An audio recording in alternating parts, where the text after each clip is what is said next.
우리 옆에 분하고 한번 눈 인사를 한번 나누시죠.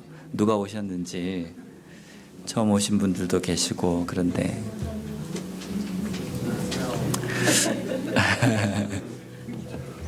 오늘 우리가 이전을 하고 하나님 앞에 이전 감사 예배를 드립니다.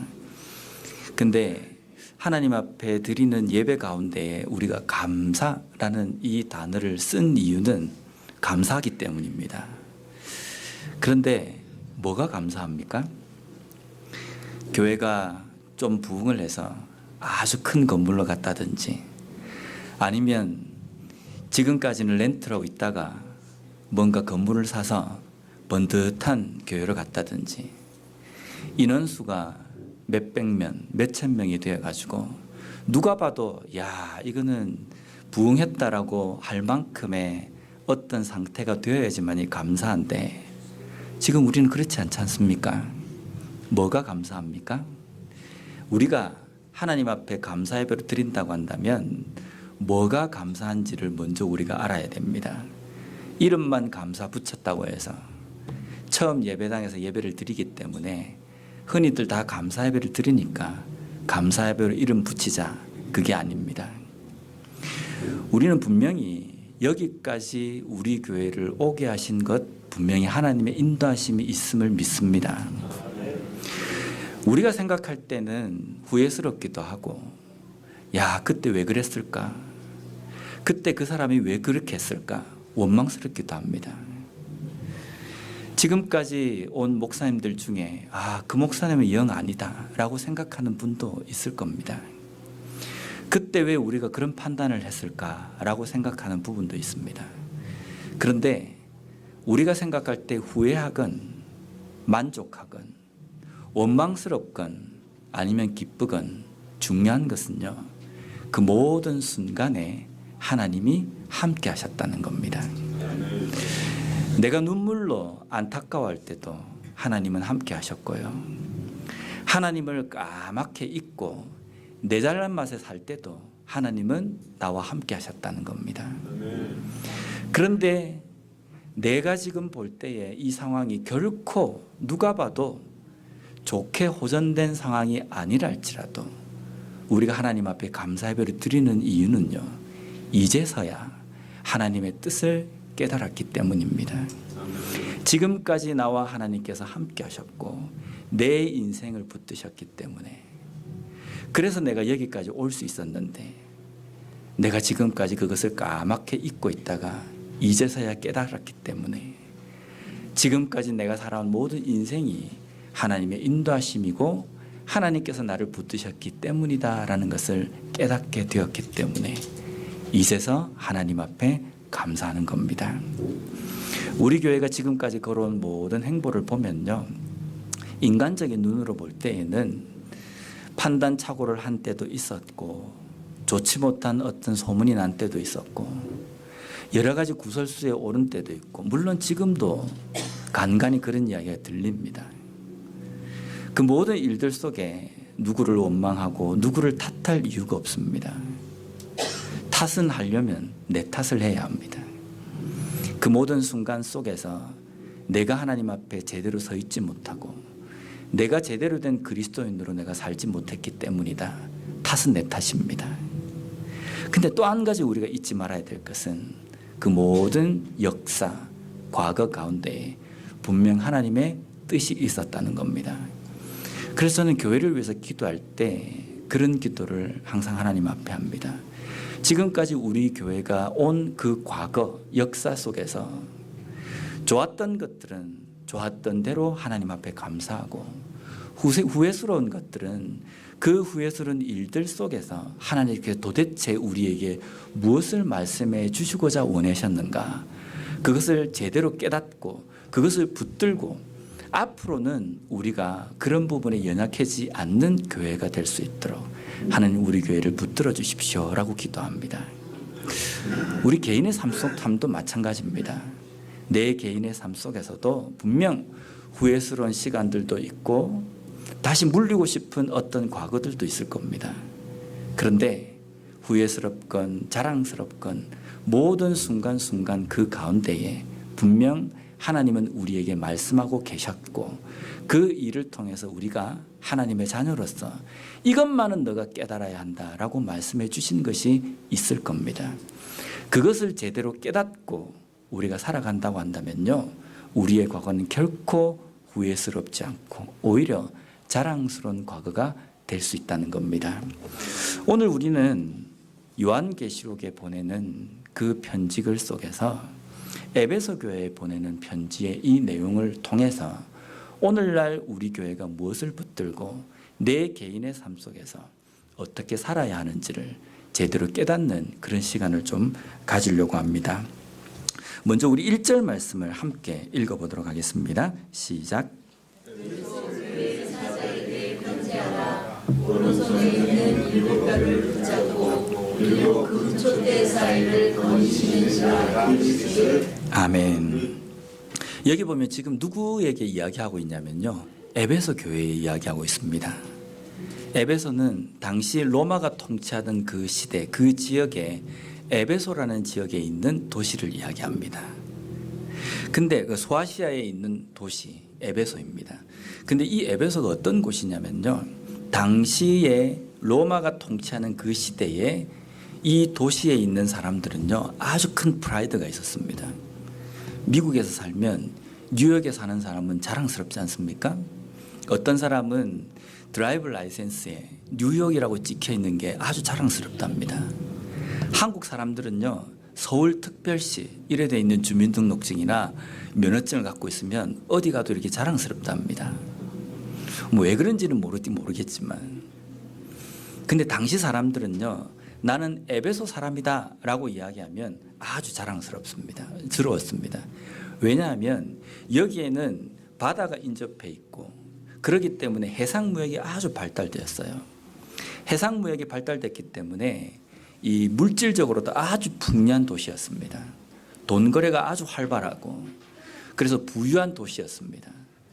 또 한 가지, 해상무역의 중심지였기 때문에 외부에 있는 문화들이 여기에 유입이 아주 쉽게 되었습니다.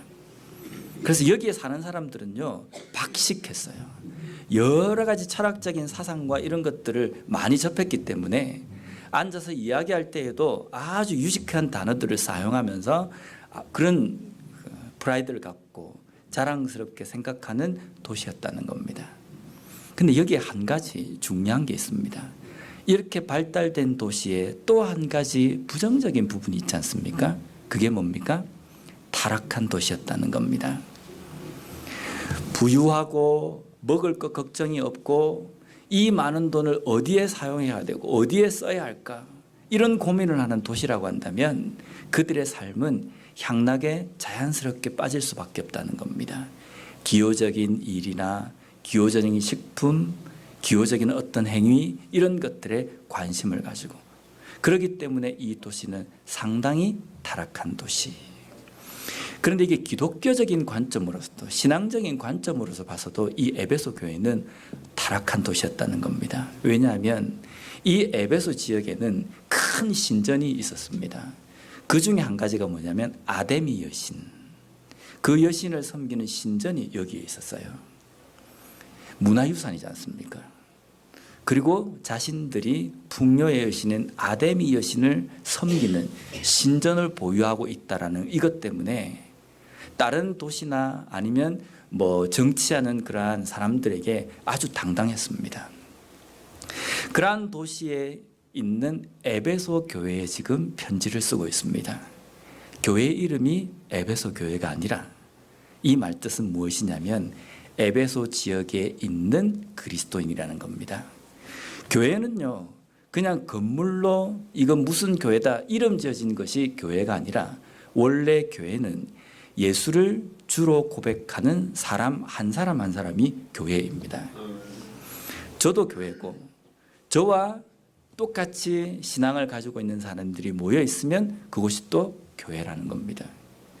교회라고 이름을 붙여놨지만 여기에서 하나님을 섬기지 않고 하나님을 예배드리는 것과 관계가 없고 거리가 먼 그러한 사람들이 모여 있다고 한다면 이름을 교회라고 붙여 있어도 이곳은 교회가 되지 않는다는 겁니다. 우리가 맥도날드에 모여 있어도 모여 있는 그곳이 곧 교회가 되는 겁니다.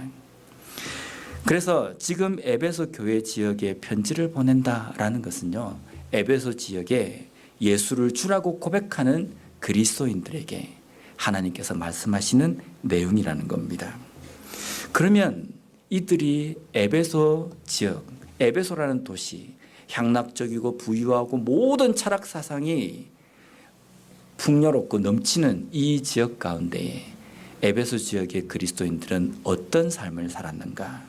우리가 2절과 3절 말씀을 함께 읽어보도록 하겠습니다. 시작.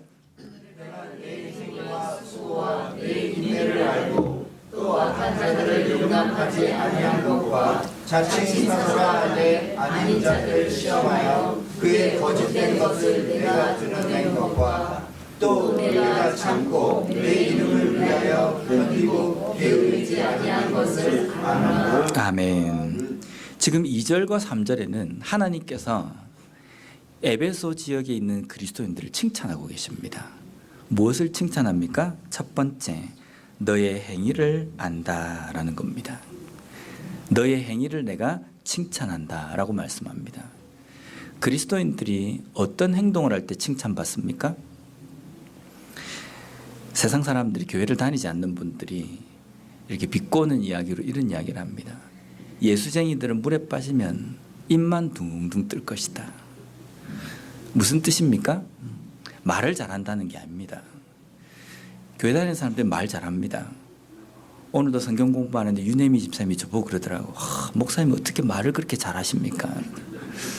이게 욕인가 칭찬인가?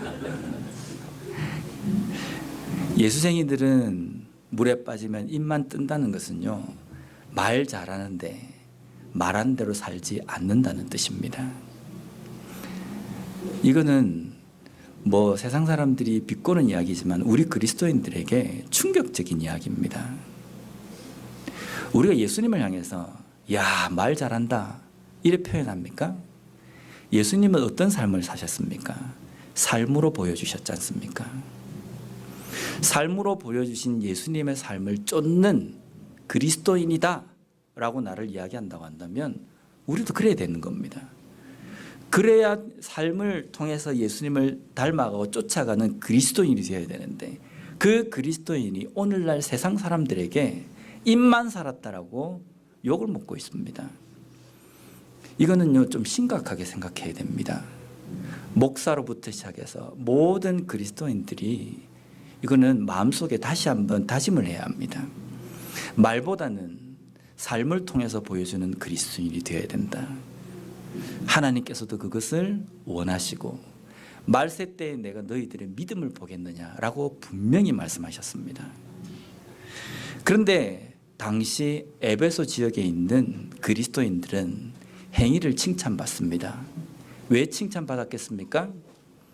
말만, 입만 살아있는 것이 아니라 삶을 통해서 말한 대로 실천하는 삶을 살았기 때문입니다. 얼마나 이게 위대한 믿음입니까? 그렇지 않습니까? 요즘은 입만 살았다고 욕먹는데 에베소 교회 교인들은요, 에베소 지역에 살고 있는 성도들은요, 입만 산 것이 아니라 행위로, 삶으로 보여주는 삶이다. 그러니 그리스도인이다 라고 칭찬받는 겁니다. 또 한 가지 칭찬받은 내용은요, 수고와 인내가 있는 사람들이다 라는 칭찬입니다. 여기 보면 한글 성경으로 너희들의 수고와 인내를 내가 안다라고 이야기하는데, 우리 수고와 인내를 보통 때 어떤 때 사용합니까? 내가 열심히 수고했다, 내가 잘 참았다, 이런 표현을 쓰지 않습니까? 근데 이 단어가 헬라어 원어 성경에 보면요, 이 수고라고 단어에 있는 표현되어 있는 이 단어가 코폰이라는 단어입니다. 이 코폰이라는 단어는 수고는 수고인데 어떤 수고냐면 피를 흘릴 정도의 처참한 수고를 이야기하는 겁니다. 인내라고 되어 있는 휘포모넨이라는 이 단어는요, 극심한 상황 가운데서 참는 것을 이야기하는 겁니다. 무슨 뜻입니까? 에베소 교회에 있는 그리스도인들은 열심히 자기의 사업을 하고 열심히 삶을 살았다, 이 뜻이 아닙니다. 피를 흘릴 정도의 극심한 고통과 핍박 가운데에서도 믿음을 끝까지 지키는 삶이다라는 뜻입니다. 당시 에베소 지역에 살고 있는 그리스도인들에게는요, 극심한 박해와 핍박이 있었습니다. 육체적인 핍박도 있습니다. 로마의 지배하에 있었기 때문에, 그리스도인들은 종교의 자유가 없었기 때문에 그들이 예수를 믿는다는 것은요, 목숨을 내놓고 살아야 되는 겁니다. 또 한 가지 그들에게 온 극심한 고통은 뭐냐면 여러 가지 철학적인 사상입니다. 철학적인 사상에는 유실론적 철학도 있지만 무실론적 철학도 있습니다. 그들이 철학 사상으로 그리스도인들에게 공격을 하는 겁니다.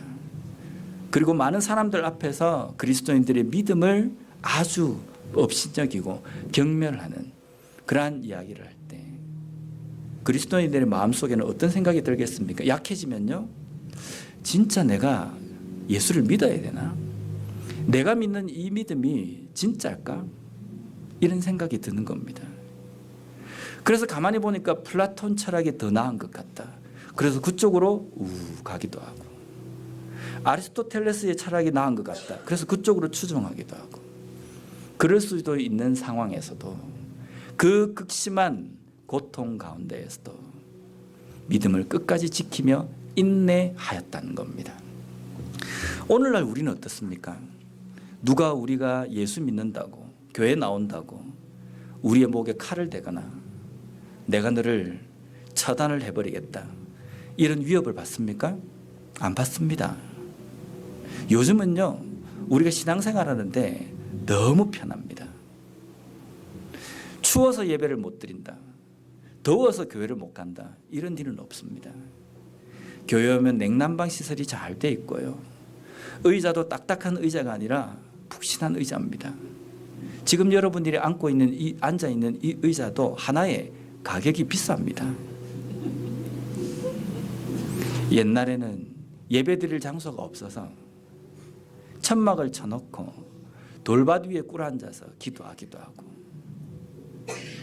교회 나간다고 머리끄덩이를 잡아당겨지고 사람들에게 침뱉음을 당하고 그런 시절이 있었지만, 지금 우리는 너무 좋은 상황에서 예배를 드립니다. 그러면 오늘날에는 우리의 삶 속에 코폰 같은 그러한 상황, 그러한 수고가 없을까요? 오늘날 우리에게 코폰과 같은 피를 흘릴 정도의 위협과 그러한 상황들이 우리에게는 너무나도 많이 있습니다. 어떤 거냐면요, 우리의 삶이 너무 부족함이 없기 때문에, 너무 편하게 살기 때문에 이제는 더 이상 하나님 앞에 기도하지 않아도 내가 충분히 살 것 같은 생각이 우리의 마음속에 드는 것이 우리에게 피를 흘릴 만큼의 고통스러운 순간이라는 겁니다.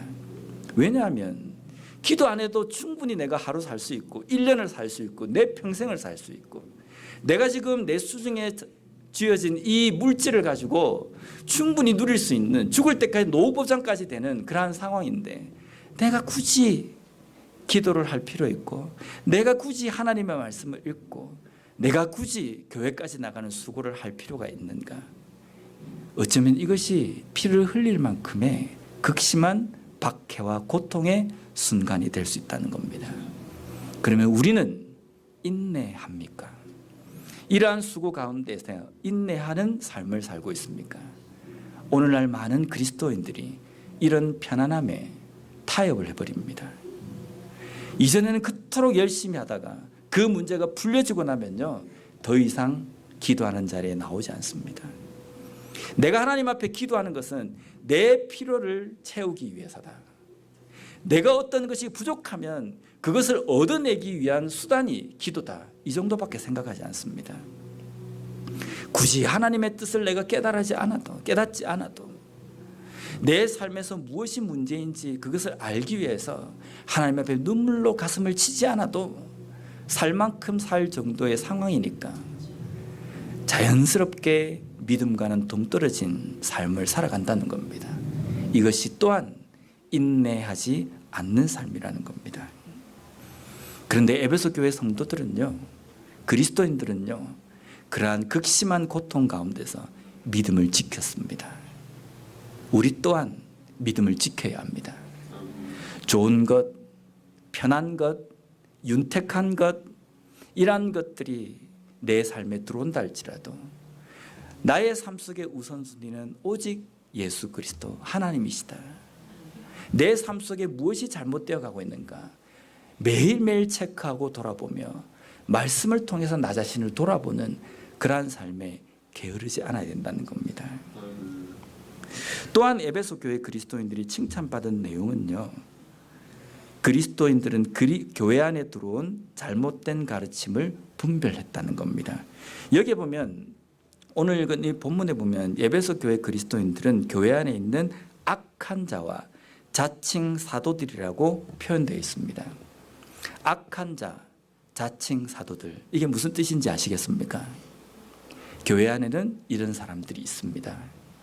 악한 자들과 자칭 사도라고 이야기하는 사람들이 교회 안에 있다는 겁니다. 교회 밖에 있는 게 아니고요. 그러면 교회 안에 악한 자는 어떤 사람입니까? 성격이 더러운 사람입니까? 교회 안에 악한 사람은요, 어떤 사람이냐면 하나님의 말씀을 왜곡하는 사람입니다. 자칭 사도는요, 지 마음대로 하나님의 말씀을 해석하고 가르치는 사람입니다. 악한 자와 자칭 사도가 교회 안에 존재합니다. 나는 그리스도인이다. 나는 예수 믿는다. 나는 어느 교회의 교인이다. 이렇게 이야기하면서 밖에 나가서 삶은요, 엉망진창으로 사는 사람이 있습니다. 그러면서도 입으로는 하나님의 말씀이 어떻고 믿음이 어떻고 어느 교회가 어떻고 이런 이야기를 합니다. 이것이 그리스도인들이 구별하고 분별해야 될 악한 자입니다. 잘못된 가르침을 가르치는 자칭 사도라고 이야기하는 사람도 있습니다. 교회에서 주로 가르치는 사람은 목사지 않습니까? 저 같은 사람입니다. 자칭 사도. 지가 하나님의 말씀을 다이렉트로 받아가지고 직접 받아가지고 내 말은 곧 하나님이다. 하나님의 말씀이다. 이렇게 가르치는 목사들. 그래서 저는요, 제가 전에도 말씀을 드렸지만 요즘만큼 최근에 와서 이 덴버에 와서 사역하면서 설교하기가 이렇게 힘든지를 몰랐습니다. 아무것도 모르는 부교자 시간대에는요, 담임 목사님이 설교하라 그러면요, 예, 합니다. 그래서 어떤 때는요, 진짜 이건 제 자랑이 아니라 1시간만 해도 설교를 그냥 만들어내고 막 그랬습니다.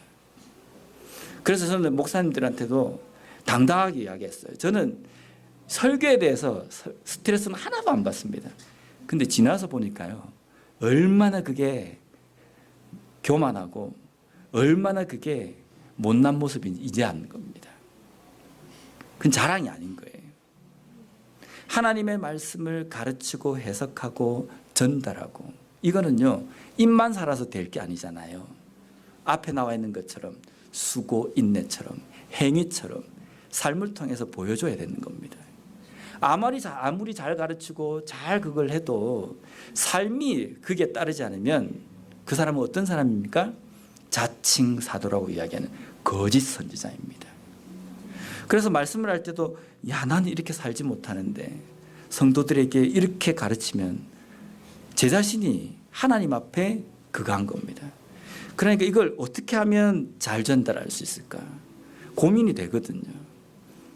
그래서 오늘 이 설교도 이전 감사 예배를 우리가 드리는데 이 설교를 하면서 어떤 설교를 할까 내용을 하는데 한 4번 정도를 만들었다가 없애고 그랬습니다. 제 자랑이 아니라 조심스러운 겁니다. 왜 조심스럽습니까? 이 책은 철학책이 아니라는 겁니다. 시집도 아니고 소설도 아닙니다. 그래서 내 마음대로 해석할 문제가 아니라는 겁니다.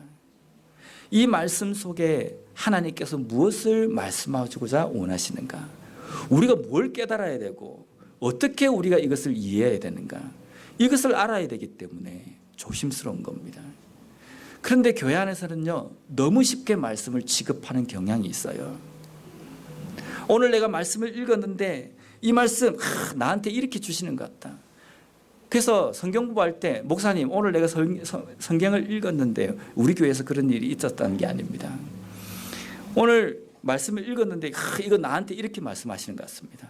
이렇게 이야기하는 거예요. 그게 제가 그랬어요. 그분이 권사님이신데, 권사님, 그 말씀은 그 내용이 아닙니다. 그렇게 해석하시면 큰일 납니다. 그러면 그분이 뭘 하신지 아십니까? 목사님은 몰라서 그렇다고. 저도 모르면 다 모르죠, 그죠? 하나님의 말씀은요, 우리가 편한 대로 내 삶에 엿가락을 늘여가지고 붙이는 그런 식으로 하나님 말씀을 보는 것이 아니라는 겁니다. 하나님의 말씀은 절대적인 진리이고 변하지 않는 말씀입니다. 그 말씀에 내 삶을 맞추어가는 겁니다. 내가 오늘 이 부분이 뭔가 부족하기 때문에 하나님의 말씀 중에 뭐가 좋을까? 복받는 말씀이 어디 있을까? 그래서 갖다가 나에게 붙이는 것이 아니라 즉 변하지 않는 절대적인 진리는 하나님의 말씀에 내 삶을 맞추어가고 그 말씀에 내가 송곳처럼 뾰족뾰족 튀어나와 있으면 그것을 꺾고 깎고 치는 그 작업이 하나님의 말씀을 읽는 데에 일어나야 된다는 겁니다. 그런데 에베소 교회 안에 있는 성도들은, 그리스도인들은요, 이것을 분별했다는 겁니다. 무슨 뜻입니까? 하나님의 말씀을 읽고 공부하는 데에 게으르지 않았다는 겁니다.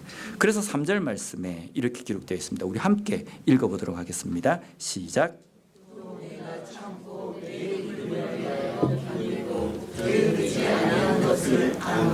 아멘. 게으르지 않았다라는 겁니다. 게으른 것은 어떤 때 게으르다고 이야기합니까? 해야 할 일을 하지 않고 있을 때. 그리스도인들이 게으르다라고 이야기할 때는 어떤 때 이 표현을 쓸 수 있겠습니까? 그리스도인으로서 해야 할 삶을 살지 않고 해야 할 일을 하지 않고 있을 때 이 말을 쓰는 겁니다. 그러면 그리스도인은 어떤 삶을 살아야지만이 부지런한 삶입니까? 부지런히 기도하고 부지런히 말씀 보고 부지런히 그 말씀에 나와 있는 명령을 지켜서 행하는 삶을 살아야 된다는 겁니다. 오늘날 그리스도인들은 너무 편한 걸 좋아해요. 너무 편한 걸 좋아하기 때문에 교회에서도 교인들 비율을 맞추기 위해서 편안하게 프로그램을 진행합니다. 옛날에는 학습 세례를 받기 위해서는 6개월의 시간이 필요했고요. 그리고 학습 교육을 일주일 동안 받아야 했습니다. 그리고 학습을 받고 난 다음에 6개월이 다시 지납니다. 그러고 나면 세례 교육을 받습니다. 그 세례 교육도 일주일 동안 받아야 됐습니다. 요즘은요, 학습도 생략하는 교회도 많고 그 교육 공부도요, 옛날에는 일주일이니까 6일이잖아요. 그것도 줄여가지고 4주 교육. 요즘은요, 1주 교육입니다. 더 심한 경우는 1주도 아닙니다.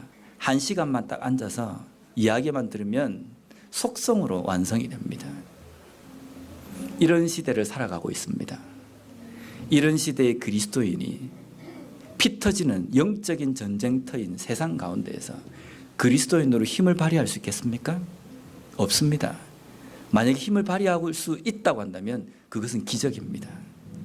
말씀도 모르고 제대로 된 믿음이 무엇인지도 깨닫지 못하는 그리스도인이 세상 가운데에서 힘을 발휘하고 세상을 믿음으로 변화시킨다. 이건 아예 상상조차 할 수 없는 일입니다. 그래서 우리 교회는 3월 달부터 성경 공부를 시작하려고 합니다. 밥 먹고 난 다음에 노곤하기 때문에 쉬어야 되는데 빨리 집에 가야 되는데 그렇게 되면 될수록 우리의 영은 죽어갑니다. 그래서 그대로 세상 가운데 나가면요, 세상 사람들이 손가락질하는 그 그리스도인에 내가 들어갈 수 있다는 겁니다. 세상 사람들도요, 그리스도인이 어떤 모습이 제대로 믿는지 압니다. 어떤 그리스도인, 어떤 장로, 어떤 집사, 어떤 권사가 진짜 제대로 믿는지 압니다. 똑같이 섞여 살 때에 잘한다로 박수치지만요, 결코 그렇지 않아요. 적어도 예수 믿는 사람이라면 이렇게 해야지라는 기대치가 있다는 겁니다. 그러한 상황 속에서 믿음을 지키며 살아가려고 하면 알아야 합니다. 알기 위해서 성경 공부를 시작하려고 합니다. 그래서 3월 달에 시작하는 성경 공부에 기도로 준비하시기 바랍니다. 신청자요. 우리 교회 성도님들은 몇 분 안 되시기 때문에 다 신청자, 자동 신청이 되어 있습니다. 그래서 거부하지 마시고 그 시간에 사모하시면서 공부를 했으면 좋겠습니다.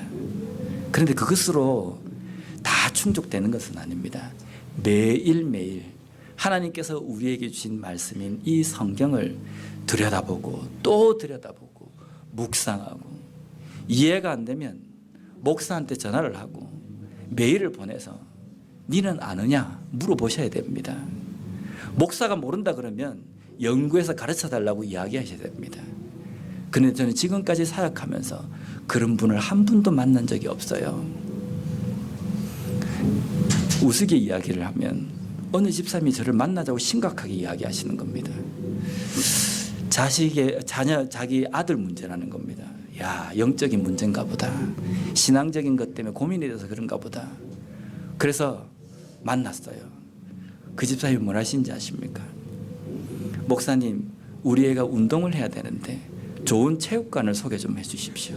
그러시는 겁니다. 그 집사님이 보실 때 저는 목사라기보다는 그냥 운동을 좀 한 사람으로 보여지나 봅니다. 어떤 분은요, 자기 자식을, 자기 자녀를 수학, 영어, 과외보다 성경을 제대로 알아야 이 세상을 잘 살아갈 수 있다라는 생각 때문에 목사님한테 우리의 성경 과외 좀 시켜주십시오. 과외비를 드리겠습니다.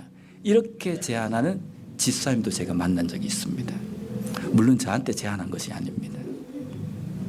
우리가 하나님의 말씀에 대해서 이 정도의 열정을 가져야 합니다.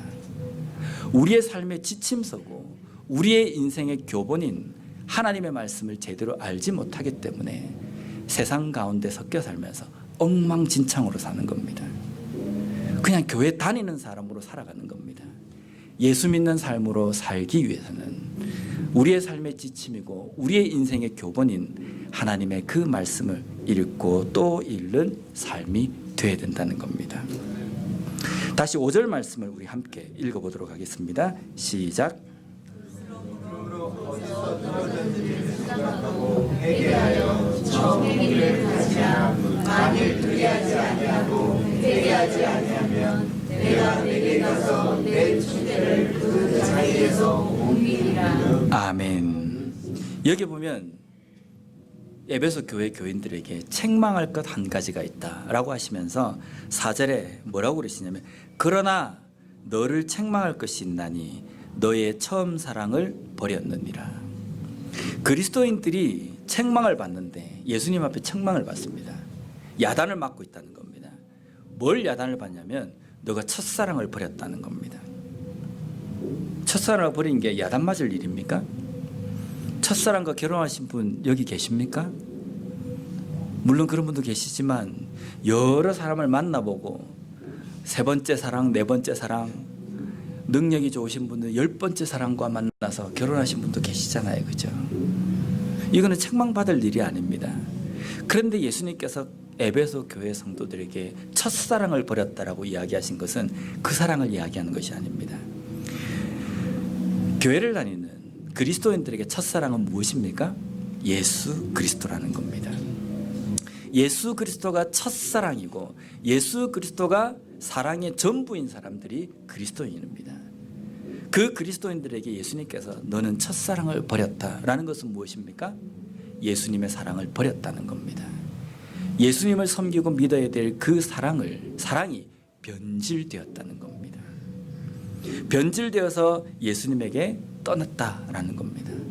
왜 이렇게 됩니까? 당시 에베소 지역에 있는 그리스도인들 중에 칭찬받는 부분도 있지만 시간이 점점 지나면서 박해도 심해지고 여러 가지 핍박과 고난도 심해지고 세상적으로 내가 묵고 살아야 될 일이 바빠가지고 점점점 믿음과 멀어지기 시작하는 겁니다. 그래서 첫사랑이 되어야 될 예수 그리스도가 두 번째 사랑이 되고 돈에 밀려서 세 번째 사랑이 되고 나의 명예에 밀려서 네 번째 사랑이 되고 내 미래에 밀려서 저 차선으로 밀려가 버리는 삶을 살아간다는 겁니다. 그러면서도 교회 안에 교회의 일원으로서 살아간다는 겁니다. 이것은 예수를 믿는 것이 아니라 그냥 교회를 다니는 겁니다. 종교가 기독교라고 말할 수 있는 사람이지 나는 예수를 믿는 사람이다 라고 말할 수 없는 삶이라는 겁니다. 만약에 이렇게 될 때에 하나님께서는 뭐라고 말씀하시면요, 그 촛대를 너에게서 옮겨버리겠다. 이 말씀은 무서운 말씀입니다. 촛대는 하나님의 은혜입니다. 하나님의 임재, 하나님의 축복입니다. 하나님께서 지금까지 너에게 부어줬던 모든 축복을 내가 다른 곳으로 옮겨버리겠다는 겁니다. 무슨 뜻입니까? 너의 사업이 망하게 되고 너의 건강했던 육신이 병들게 될 것이다, 이 뜻이 아닙니다. 내가 너를 자녀로 생각하고 내가 너의 인생의 중심으로 내가 너와 함께하고 나의 은혜가 너와 함께했기 때문에 지금까지 여기에 오게 되어서 올 수 있었는데 그 모든 것들을 거두어 가버리겠다는 겁니다. 거두어 가면 우리 인생에 무엇이 남습니까? 돈, 명예, 성공, 건강, 이것만 남습니다. 그래도 괜찮지 않습니까? 내 삶에 주님이, 예수님이 사라지고 하나님이 사라지고 내 인생에 돈, 건강, 명예, 성공이 남아있다고 한다면 감사하잖아요. 할렐루야지 않습니까? 그런 인생은 나중에 어떻게 됩니까? 영원한 멸망 가운데 처해지게 된다는 겁니다. 하나님이 없는 삶이 곧 지옥과 같은 삶이라는 겁니다. 우리 교회가 지금까지 살아오면서 지금까지 온 역사 가운데 보면 우리는 이것을 뼈저리게 느껴야 합니다. 우리에게서 거두어진 촛대가 무엇인지 우리는 깨달아야 된다는 겁니다. 작은 교회로 왔기 때문에 촛대가 옮겨진 것이 아닙니다. 그때 그 순간에 하나님 사랑하는 그 사랑보다 우리의 건물을 의지하고 우리 교회의 교세를 의지하고 우리 교회가 가지고 있는 재정을 의지했기 때문에 어쩌면 하나님께서 그 촛대를 옮기신 것일 수 있다는 겁니다. 옮기셔서 우리에게 무엇을 깨닫기를 원하십니까? 첫사랑을 회복하기를 원하시지 않습니까? 여전히 옮겨졌음에도 불구하고 내가 의지할 것은 교회 재정과 숫자와 건물이다, 이렇게 되어 있다고 한다면요, 그것만큼 불쌍한 인생은 없다는 겁니다. 불쌍한 교회는 없어요. 어떠한 상황 속에서도 나의 첫사랑은 주님이십니다. 예수님만이 내 인생의 전부이십니다. 첫째이십니다. 이러한 고백을 살아가는 삶이 될 때에 내 삶에 얼만큼의 재정이 있고 얼만큼의 건강이 있고 얼만큼의 성공이, 얼만큼의 비전이 보이는 이것과 전혀 관계없이 여전히 그리스도인답게 흔들리지 않고 세상 가운데 능력을 발휘하면서 살 수 있다는 겁니다. 첫사랑을 회복하는 우리 교회가 되었으면 좋겠습니다. 첫사랑을 회복하는 우리 개인, 우리 자신이 되었으면 좋겠습니다. 그래서 손가락질 받는 그리스도인이 아니라 세상에 칭찬받는 그러한 삶을 살아가는 우리 모두가 되었으면 좋겠습니다. 기도하겠습니다. 하나님,